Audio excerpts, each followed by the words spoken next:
දැන් අපිට ඇත්තෙන්ම ප්‍රශ්නයක් තියෙනවා. උතුරේ සිංහල ප්‍රශ්නේ මට දුන්න මාතෘකාවත් උතුරේ සහ නැගෙනහිර සිංහල ජනතාවේ ප්‍රශ්නේ. දැන් අපි අද මේ මොහොතේ ඉඳන් මේ ප්‍රශ්න කතා කරනවා මේ එදිනෙදා තියෙන ප්‍රශ්න.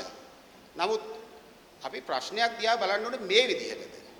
ප්‍රශ්නයක් විසඳන්න නම් අපි බුදු පියාණන් වහන්සේ මාර්ගයක් පෙන්නුවා. දුකට හේතුව කියන එක. ඕක මාකටිං වලට අරන් තියෙනවා. ප්‍රශ්නයට හේතුව ප්‍රශ්නේ නැති කිරීම මාර්ගය ප්‍රශ්නේ නැති කිරීම කියලා. මම හිතන්නේ අපි ගන්න ඕනේ මේ ප්‍රවිෂ්ඨය.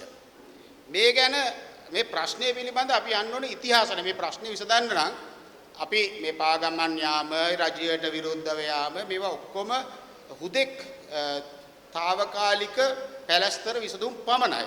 නමුත් ඇත්තටම මේ ප්‍රශ්නේ කොතනද ඇති වුනේ කියන කාරණයට තමයි අපි ඉදිරියට යන්න ඕනේ. එතකොට මේ ප්‍රශ්නය ඉතිහාසයෙන් ගොඩ නැගුණු ප්‍රශ්නයක්.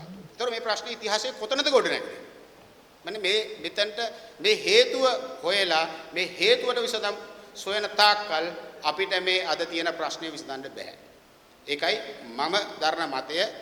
ඒකයි සම්මතයක් මම දන්න තරමට. එතකොට මම යම් කිසි මූලාශ්‍ර කරුණු ටිකක් ගෙන හැර පාන්නම් මේකට කියන්නේ බ්‍රිතාන්‍යයන් ලංකාවට එමෙන්න පෙර 1505 ඉස්ලාම ආවේ පෘතුගීසින් ලංකාවට.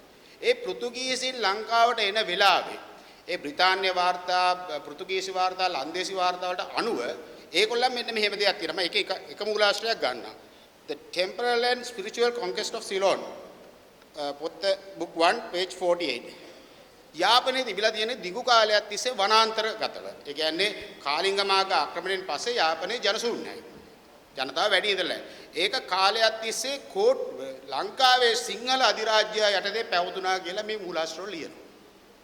ඊට පස්සේ කියනවා කෝට්ටේ රාජධානිය යටතේ යාපනයේ වරාය වෙළඳ නගරයක් ලෙස දියුණු වෙනවා. එතකොට කෝට්ටේ යටතේ මුදලිවරු යටතේ තමයි පාලනය වෙන්නේ. මේ කියන්නේ 1400 ගණන් වල සහ ඊට පෙර 1400 500 ඒ යුගයේ. එතකොට ඒ වෙනකොට දෙමළ කරන කතාවක් නෑ යාපනයේ. වෙන ජන කණ්ඩායම් ගැන කතාවක් නෑ. ඊළඟ මූලාශ්‍රය මම කියන්නම් 1801ත් 1803ත් අතර කාලේ නෝත් ආණ්ඩුකාරයත් එක්ක යාපනයට යනවා කොටුව යුදාධිකරණයේ හිටපු පූජකයා. ඒ පූජකයා ගිහිල්ලා කියනවා එයා කියනවා පෘතුගීසින් එයාගේ පොතේ නම a description of Ceylon containing an account of countries inhabitants and natural production පොතේ කියනවා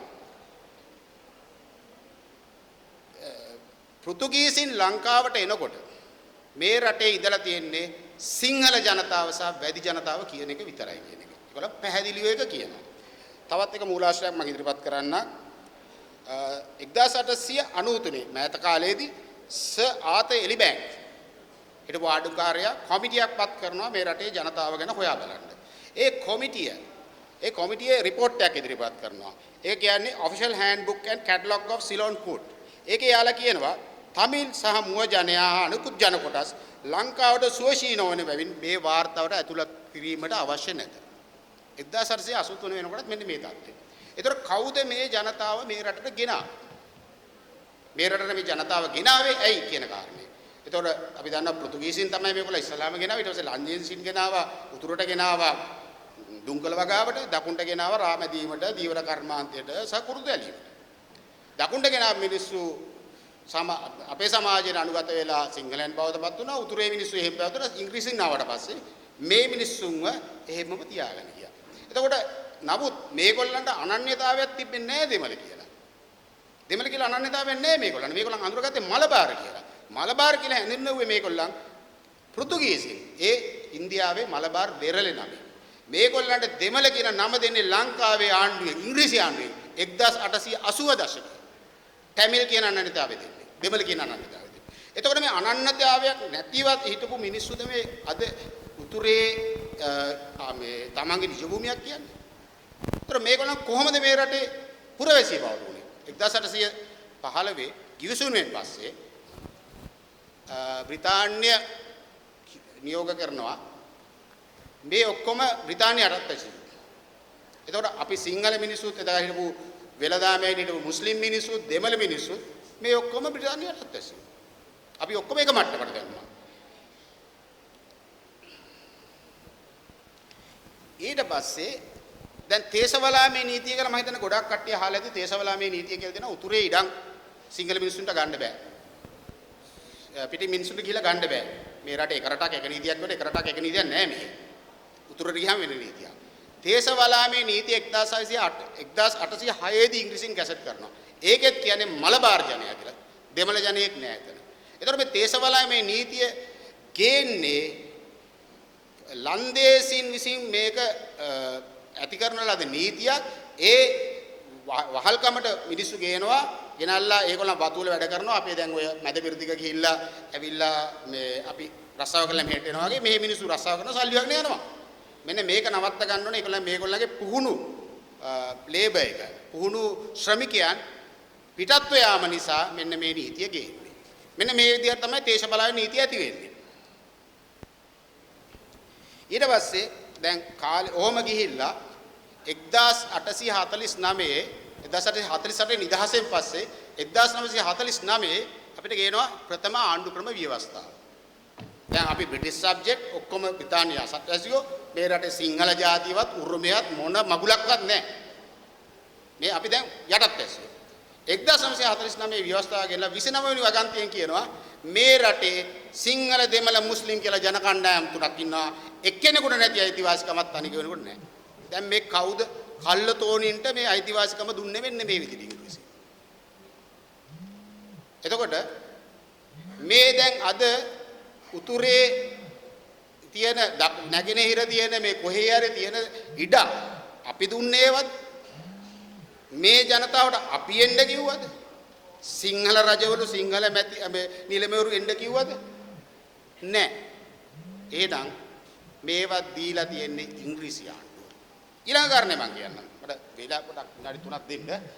ඊළඟ කාරණේ මට මේ තව ගොඩක් කියන්න තියෙනවා. ඒ උනට කියන්න බෑ. කාල වේලාවක් නැති නිසා. ඊළඟ කාරණේ 1815 ගිවිසුම අත්සන් කරනවා. අත්සන් කරනකොට මම හොඳටම ගලන්න මම ගිවිසුමේ තියෙනවා අත්සන් 5කට වැඩිය දෙන හොර අත්සන් ගිවිසුමේ. එකම මිනිහෙක් අත්සන් කරලා තියෙන්නේ. ඒතකොට නිලමේවරු 12 දෙනෙක් හිටියා. බුලන්කුලමේ නිලමේ අත්සන් කරේ නෑ අනුරාධපුරේ. බුලන්කුලමේ නේද? අපේ හැමදෙරුනේ එහෙම නේද? එයාව අත්අඩංගුවට ගත්තා. එහෙමනම් ගිවිසුමක් වළංගු වෙන්නේ කොහොමද අත්සනක් නැත්තම්? රජතුමාගේ බලය බෙදලා ඇරියා නිලමේවරුන්ට නිලමේරු ඔක්කොම අත්සන් කරන්න රජතුමා නැත්තා. එතකොට මේ ගිවිසුම නීති විරෝධී. හරි අපි නීති අනුකූලයි කියමුකෝ. ගිවිසුම අහෝසි කරනවා එක නියෝගයකින් 1810 ඩෙක්ලරේෂන් කියලා 1810 නොවැම්බර් 1819 නොවැම්බර් 21 වෙනිදා. ඊට පස්සේ පරමාධිපත්‍ය ඉංග්‍රීසියෙන්. එදා ඉඳන් මේ රටේ තියෙන්නේ නීති විරෝධී පාලනය. එදා ඉඳන් කොල්ලකාර නීති විරෝධී පාලක තමයි මේ පාලනය කරේ. උන් තමයි අපිට පාර්ලිමේන්තුව දෙන්නේ. අපි ඉල්ලුවද පාර්ලිමේන්තුව? අපි ඉල්ලුවද මේ ක්‍රමයක්? අපි ඉල්ලුවද මේ ආර්ථික ක්‍රමයක්? අපි ඉල්ලුවද මේ සමාජ ක්‍රමයක්? එතකොට ඒ මිනිස්සු දීපු ක්‍රමයේ තමයි අද මේ අපි ප්‍රශ්නේ කතා කරන්නේ ඒකේ ඉන්න. දැන් මට කාල වේලා මදි නිසා මම තව කෙටි කරන්න ගොඩක් තියෙනවා.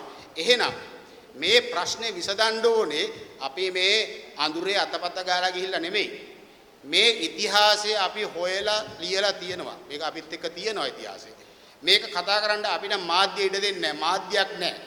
මේ ප්‍රශ්නේ විසඳන්න එක්සත් ජාතීන්ගේ සංවිධානයෙන් පහසුකම් තියෙනවා. එක්සත් ජාතීන්ගේ සංවිධානයේ මානව හිමිකම් කොමිෂන් සභාවේ 15 වෙනි වගන්තියෙන් කියලා ජාතිකත්වයේ පිළිබඳව එතකොට අගතියටපත් යටත් විජිතකරණ නිසා අගතියටපත් ජාතීන් වෙනුවෙන් වෙනම සම්මුතියක් තියෙනවා. මේ සම්මුතිය දෙක යටතේ මේක කතා කරන්න පුළුවන්. කොයි ආණ්ඩුවද කතා කරේ මේ? 1948න් පස්සේ පත්විච්ච කොයි පාලකද මේක කතා කරන්නේ? එක්කෙනෙක් කතා කරන්නේ නැහැ. මොකද අපි හැමෝම කිව්වාගේ ඡන්ද ප්‍රශ්න නිසා.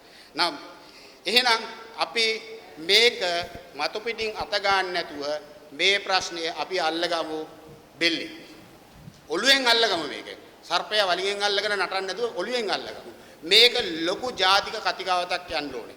මං සිහල ආරක්ෂණ සන්ධාන සභාපතිවරයා විදියට අපි මේක දැන් ලොන්ච් කරලා තියෙනවා. අපි කෝසල මහත්මයාගේ උදව් ගන්නවා මේකට. මං ආරාධනා කරනවා.